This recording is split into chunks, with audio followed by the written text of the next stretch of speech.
expiring now. So further information if you want, you can contact Professor Subramanian at any time. So now I invite Professor Vidyavadi to kindly come to the dais and honor Professor Subramanian.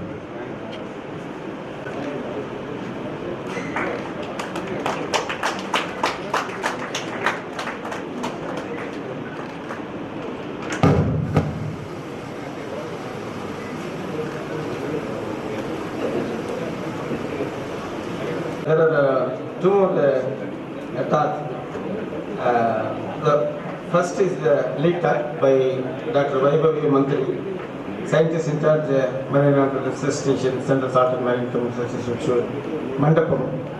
So before I request Dr. Srinivasa briefly introduce Dr. Vaibhavi Mantri to the participants.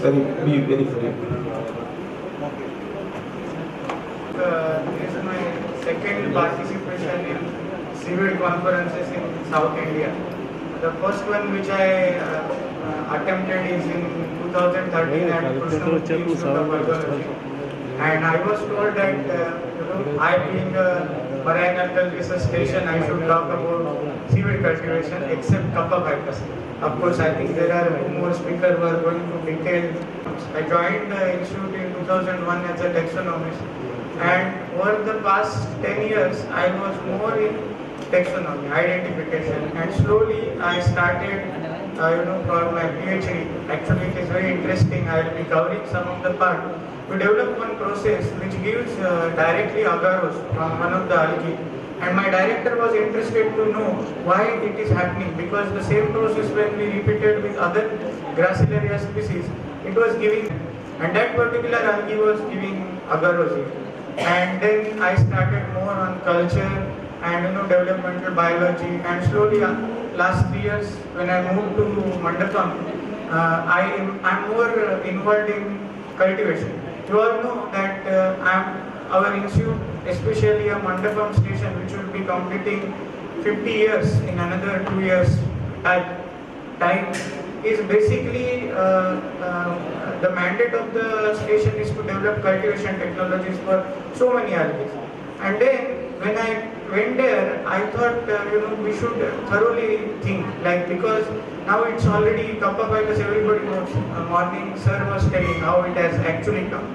But then we were thinking, why only Kappa ficus is successful? When our institute has worked for 50 years on so many algae, why not other algae are coming, and we can also have another algae in the field.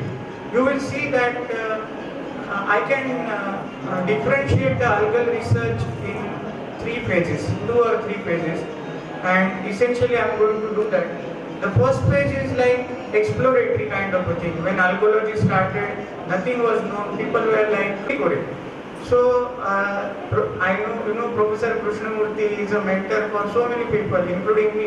And when I went there, he came all the way by taxi to meet, and to see what we are doing.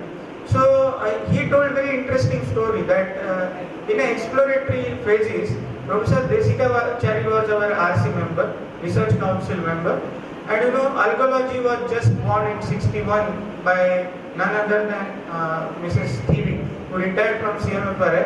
And CSIR has invited her at Bhavnagar and said, you establish an algology center. So that was the time when everything was new. And the first mandate was given to her, of course. She started taxonomy because she is a trained taxonomist. And later on, when Professor Desikachari was a RC member, he said, no, CSIR is nothing to do with taxonomy. You have to develop a technology. You have to see what you can do with algae. And the first question came, certainly we can do something like agar. Agar extraction was taught by Mrs. Thivi. She learned those techniques and she started doing it. So the first question came, whether we have sufficient resources, like if we can produce agar, whether industry can sustain. So the first mandate was given that you should study drift. There was something, people said it's very much available, go and see at the coast, and there is a huge drift. Then station across India were identified. One of the stations was in Mandapam, Pambad, and that's how our station came. Why I said this story is, Indian algology can be divided into 3 phases. first phase is over, which is all many people, old people are there. They belong to first, rarely first, second phase, where things like developing technology, agar extraction, that also is over. Now we are at third phase where we have to quickly move, and also it is very difficult because first phase people can say, okay, we don't know anything, we are trying. I cannot afford to say, okay, I am trying, because people will say, what you are trying. So basically, we are now in a stage where we have to rightly identify problems.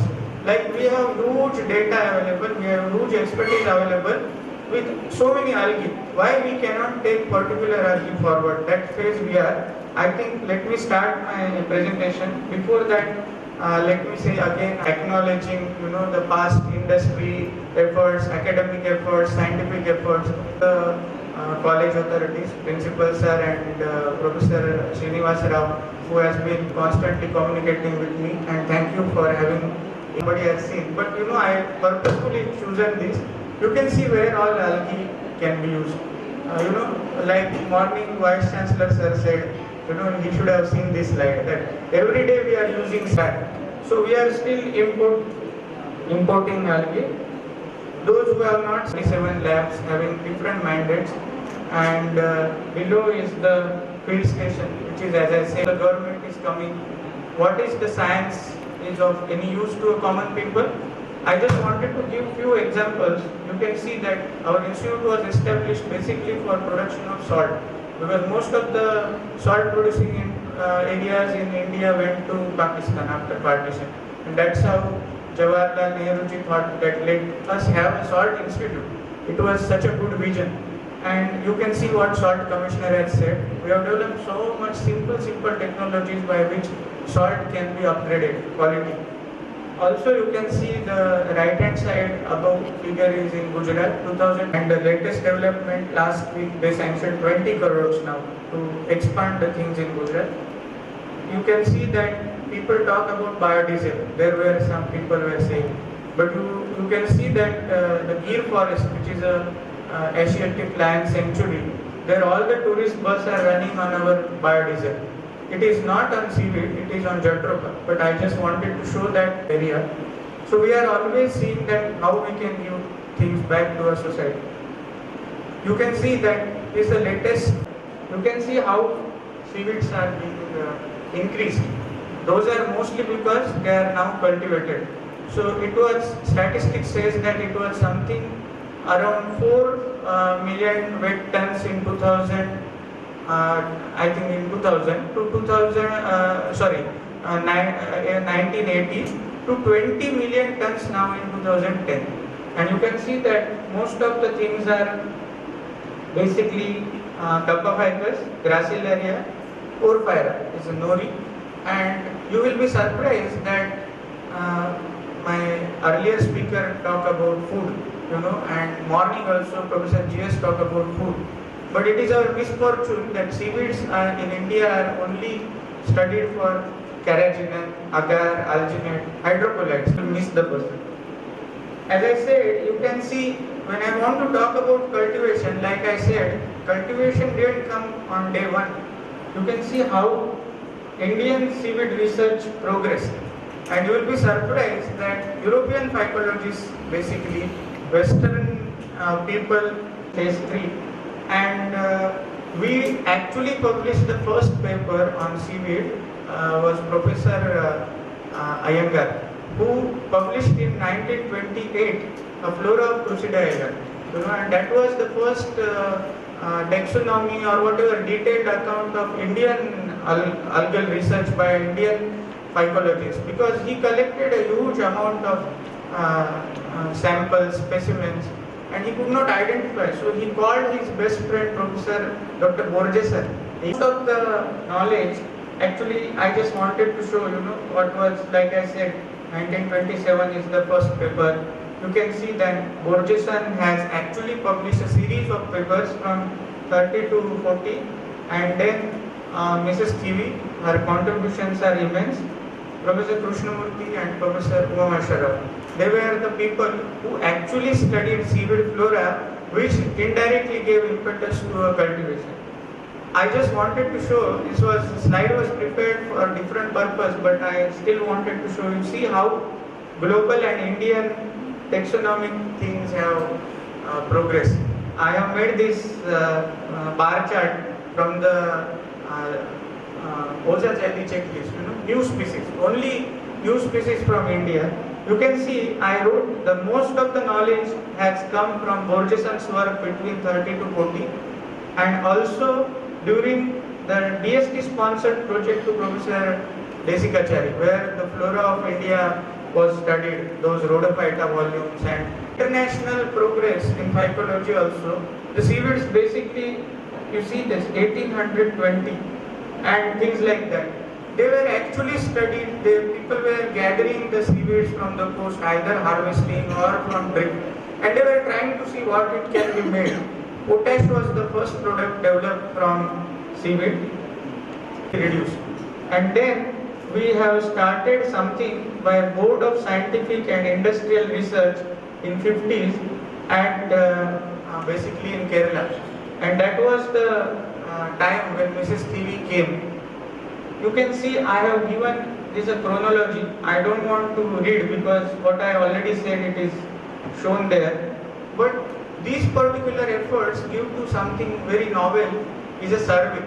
Like Ramarao sir must be remembering, because that was a big activity of our institute, along with in collaboration with CMFRI, with state governments, all the states, I think, except West Bengal, and this all exercise was done to know what we have, how much we have.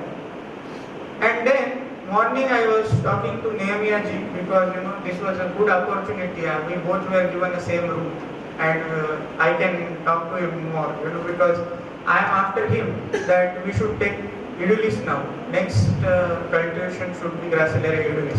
He was very much interested, and I was showing. You can see CSM and also CMFRI, they came with a big project through FAO that they wanted to cultivate Gracilaria edulis. It has not happened. We'll see why it has not happened in little later stages. But these were the efforts. They were done at Vedale and Chinnapalam. Am I right, sir? So these, you can see this is the report. It is available. Full report is available. This is the first meeting where Professor Krishnamurthy established Seaweed Research Utilization Association and the journal which was shown. So the very purpose of the meeting was whether seaweeds can. Even Professor Doughty was not successful in cultivating Kapaphytus. Although seaweeds were cultivated, they were cultivated without much scientific knowledge. Kathleen Drew is the first one who showed the porphyra stages. But people were in Japan also were just going and putting their nets. And next year, some filaments were growing, and later on, very much successful in doing this work. It is by long line method. It was published in Botanica Marina. It was given wide publicity across the nation. Those may not be very important at this stage, but what is important is we have developed methods. So we have gone from long line to we went to SRFT. There are a lot of advantages of SRFT method because it hangs. There is no crowding effect. The seedling gets maximum exposure to the nutrients and water, things like that. Also, very important thing, because agar was a very important product from the olden days, and agar was extracted from Gildiella aceros and Gracilaria edulis. The difference between these two agars is edulis agar is a food grade agar, and acerosa agar is basically better quality, used for microbial studies kind of thing. What I wanted to show, earlier methods were all using coral stones. Later on embarked upon net, which was already tried in edulis by Professor Umameshwar Rao in Mandapam itself, but for edulis, and raft method, which was recent. So this particular work has been carried out. We found that alga prefers coral, but you cannot implement on large scale coral. Two reasons: you don't have these many corals. No company will come and say, okay, I will do it. Second one, environmentalists will come, and very interesting. You see, Rafts are very easy to manage in the field. You can move them, you can bring them in the shore and harvest and seed and do things like that. Instead of using coral stones, we have used perforated stones which are available on the coast. And we have used very smaller pebble-like things, not the big stones. And we have made a hybrid method which gives a good biomass, and it also has both the things like a preferred substratum, and you can still have a floating method. Another interesting thing which was done is tissue culture. You all know, even I know Professor Umameshwaram had a DBT project where he tried sargassum tissue culture, if I am not wrong. We have done for many seaweeds. I am just showing it for all the things. It is so pity that we are still in experimental stage. None of the method has gone to a large scale commercial scale. And people continued harvesting from nature, and we have fairly good research done on 4 to 5 seaweeds. So we decided let each scientist choose only one alga so that he or she can contribute more on that. What we understand and which we all being a scientist should absolutely great, but I don't